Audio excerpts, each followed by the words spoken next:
punch heard around the world. Alyssa Thomas puts a knee in Caitlin Clark's groin, puts a fist in Caitlin Clark's throat, and then uses her as a stepping stool, as leverage, trying to get up, putting all 215 pounds of Alyssa Thomas on Caitlin Clark. Again, in the game, no foul. In the game, not a flagrant. In the game, Caitlin Clark was on the ground, not from a hard foul, not from an aggressive box out. She was flat on the court, already down, and Alyssa Thomas walked over to her, drove her closed fist into Clark's throat, and then stepped over her like she was a speed bump, like she was nothing, like Clark was not the most valuable, most watched, most talked about player in the history of women's professional basketball. And the referees, they saw nothing. They called nothing. They blew no whistle. The game just kept moving, and it was not until the league reviewed the footage the next morning that anyone in an official capacity said a word. The WNBA issued a statement upon post-game review. The Phoenix Mercury's Alyssa Thomas has received a flagrant foul 2 penalty and a 1-game suspension. If that was going to suspend her for 1 game, it's like doing nothing. Like this league is a joke. This league is a joke. How do you get a 1-game suspension for that? You need to make a statement. You need to protect your players. She should have been suspended for at least, I would say, 5 games. 5-game suspension would have sufficed for me. That would have sent, a pretty stern message. But 1 game is like literally a slap on the wrist. 1 game. That is the punishment the WNBA handed down for a fist to the throat. 1 game. Alyssa Thomas will miss 1 game against the Toronto Tempo, and then she is right back on the floor like none of this ever happened. The league called it a non-basketball act. They upgraded it to a flagrant 2. They suspended her for 1 game, and with that, they closed the case. No further action, and additional fine made public, and acknowledgement of the fact that officials were standing right there and somehow missed a fist going into a player's throat. 1 game. That is what the WNBA decided. The throat of Caitlin Clark is worth. And if I were Caitlin Clark, I would seriously consider going to play overseas somewhere and get the royal treatment and get real money from the Saudis, from somewhere. And there's international. She can't go to the Saudis. Well, she can't go to the Russians either, as we saw that Brittany Griner got stuck there. She did. Well, yeah, in jail. Right. So can't take that money from PIF. But a lot of the women actually do play, in European leagues because they. Let's be real. If Caitlin Clark played in Russia and Alyssa Thomas was over there playing like that and she put a fist in her throat, Putin would have her thrown in the gulag. Do you get me? And I'm not kidding you. And the moment that announcement dropped, the internet did not slowly warm up to the story. IT went off like a grenade. Fans were furious. Commentators were stunned. People who cover this league for a living were sitting in front of cameras shaking their heads, struggling to explain how you put your fist into someone's throat during a live game and walk away with 1 game off. Christine Brennan wrote it plainly. A fist to the throat deserves far more than that. Sports journalists across every major outlet were saying the same thing in different words. This was not a group of fringe fans being dramatic. This was the mainstream sports world, across platforms and networks, looking at the WNBA's decision and saying out loud that it does not make sense. Now let's get to the UFC move. Watch this. She's crossing up. She ends up falling. And watch this knee, man. Watch this knee right here. Goes right into the groin, dog. Oh my goodness. Look at this, man. And when you go back, you see Stephanie White is yelling something. I don't know what she's yelling. Look at this. I don't know what she's yelling, man, but nobody's paying attention to the dirty work being put on her. We saw the fist to the throat, right? The knee to the groin. Look, everybody's head is down. Hear exactly what happened, because the details matter. That IT was the second quarter. 6 minutes and 52 seconds left. Clark drove into the lane and fell following contact with Phoenix defender Lexi Held. She was already on the ground. The ball was loose. And in the scramble that followed, Thomas apparently struck Clark in the groin area with her knee multiple times. And then, when Clark was still lying there trying to recover, Thomas pressed her closed fist directly into Clark's neck. Then she stood up and stepped over her. An foul was called in the moment. None of it was flagged live. The referees looked right at that floor and let the game continue. Think about that. You do not accidentally press your closed fist into someone's throat. That a fist to the throat is not a scramble collision. That is a choice. Be coming out of the woodwork because this shit is fucking unacceptable.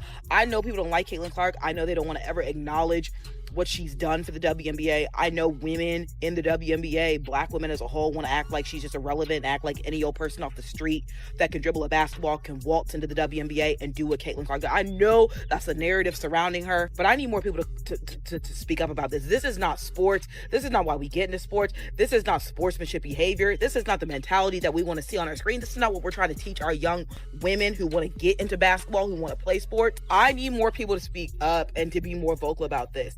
This is the face of women's sports in its entirety. No one has made the impact on women's sports that Caitlin Clark has made in a very, very, very long time. Thomas is not fighting for the ball at this point. The ball is already gone. Clark is on the floor, and Thomas plants her fist. Deliberately. Then she gets up and steps right over the player she just hit. She does not check if Clark is. Okay, she does not step around her. She steps over her, like she was making a statement, like she wanted everyone watching to understand exactly what had just happened and who was in control. The referees who were there in person, with court-level views, caught nothing. IT took a post-game review of the footage to even get the call. Upgraded to a flagrant at all. We've seen Alyssa Thomas do this. We saw what she did to Nafisa Collier. We've seen her over the years. She's a plays like a goon. So I just think a 1 game suspension is literally a joke. In my opinion, it's literally a joke.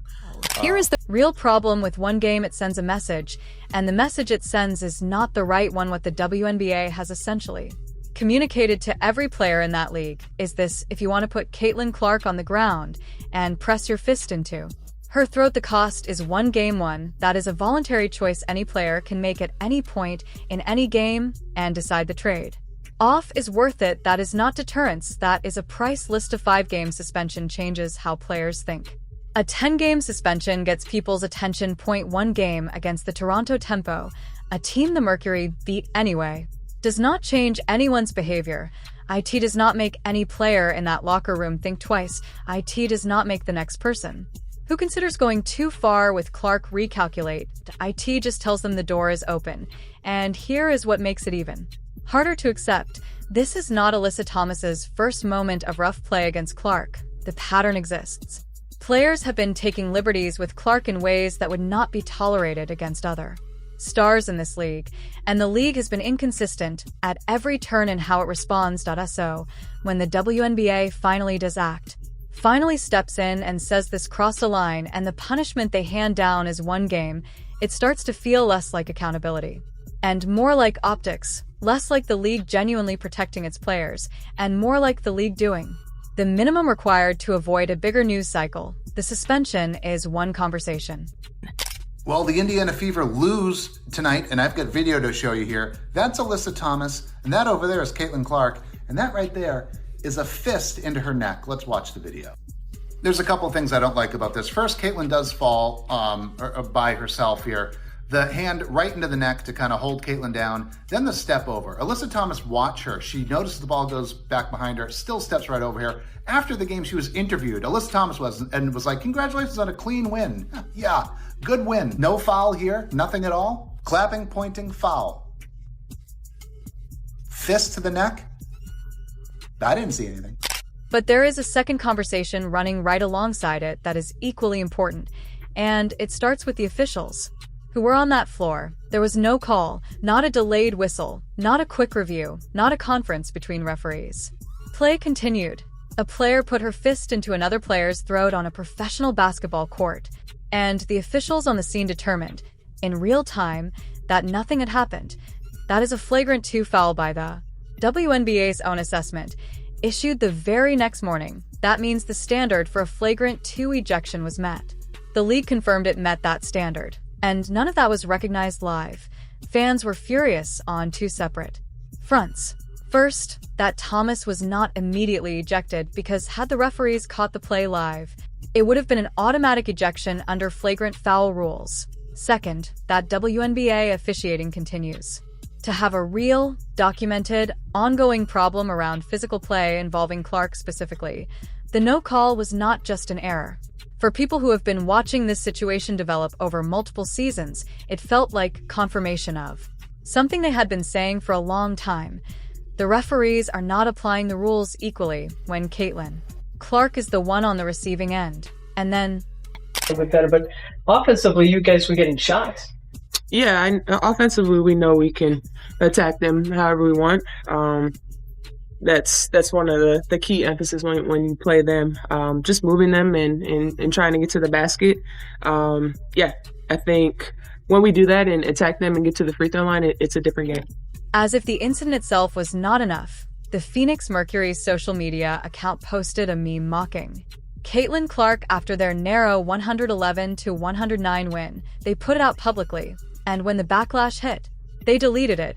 But the internet does not forget. Screenshots spread everywhere immediately, and the story that had already been burning about Thomas's suspension suddenly had another layer attached to it. This was not just one player crossing a line on the floor. This was an organization, a franchise in the WNBA, appearing to celebrate what had happened or at minimum, using it as content. That deleted post told you something, not just about the Mercury social media team, but about the temperature inside that situation. When an organization feels comfortable enough to mock the player their teammate just put on the ground, even briefly, .it tells you that the culture around how Clark is treated has not been taken seriously enough. IT tells you the league's messaging has not landed. IT tells you that consequences are seen as light enough that nobody felt the need to exercise restraint. And the fact that the post was deleted does not undo the fact that it existed. .it was put up. Someone decided it was fine. This isn't about competitiveness. This isn't about winning spirit and fire and passion. This isn't about any of this. This is about an irrelevant ass bitch named Alyssa fucking Thomas who was trying to get her lick back. The ball's rolling in the complete opposite direction. She sticks her knee into her groin and then she jams her fist into her throat with two other surrounding Phoenix Mercury players around her so she can do what the fuck she want like a coward ass bitch. I appreciate Stacey Dales for speaking up about this. I think Alyssa Thomas needs to be suspended indefinitely. Caitlin Clark came out and said that some ref named Gerda gave Caitlin Clark a tech for clapping. I think this deserves 3 technicals.